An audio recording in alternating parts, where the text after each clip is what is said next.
చంద్రబాబు నాయుడు చేసిన నీచ రాజకీయాల వల్ల ఈరోజు రాష్ట్ర వ్యాప్తంగా పెన్షన్లు తీసుకునే అవ్వతాతలు దివ్యాంగులు ఎంత కష్టపడుతున్నారో చూస్తేనే మనసు ద్రవించిపోతుంది. ఎందుకంటే ఈరోజు చంద్రబాబు నాయుడిని ఇష్టపడే వాళ్ళు ఈ రాష్ట్రంలో ఎవరూ లేరు.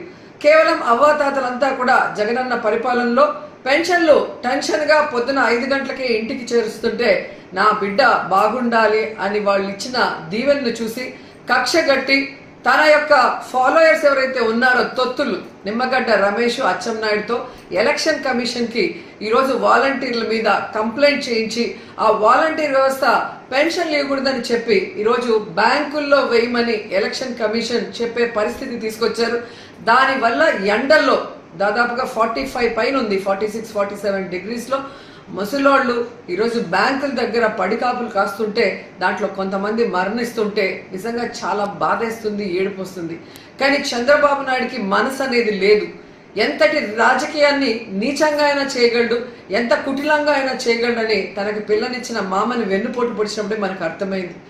58 నెలలు ప్రజలకి కష్టం లేకుండా సచివాలయ వాలంటీర్ వ్యవస్థ ద్వారా జగన్మోహన్ రెడ్డి గారు ప్రతి సంక్షేమాన్ని ఈవెన్ పెన్షన్ రైస్తో సహా పేద ప్రజల ఇళ్లకే పంపిస్తుంటే ఈరోజు కక్ష కట్టి 1 నెల గ్యాప్ వచ్చే ముందుకి ఎలక్షన్ కమిషన్కి కంప్లైంట్లు ఇచ్చి ఏ విధంగా ప్రజల్ని ఎండల్లో తిప్పి వాళ్ళ మరణానికి కారణమవుతున్నారో ప్రతి ఒక్కరు కూడా గమనించాల్సిన విషయం. ఈరోజు చంద్రబాబు నాయుడిని సూటిగా అడుగుతున్నాను, పెన్షన్లు తీసుకునే వయసు, నీ వయసున్న అవ్వతాతల్ని ఇలా ఇబ్బంది పెట్టడం నీకు భావ్యమేనా? వచ్చి 1 రోజు ఎండలో నించోడు, రోడ్డు మీద ఎండలో 1 రోజు నించుంటే ఆ అవ్వతాతల కష్టమేందో నీకు అర్థమవుతుంది. కేవలం అధికార దాహంతో ఈ విధంగా ముసలాళ్ళని దివ్యాంగుల్ని ఇబ్బంది పెట్టడం నీకు సబబేనని అడుగుతున్నాం.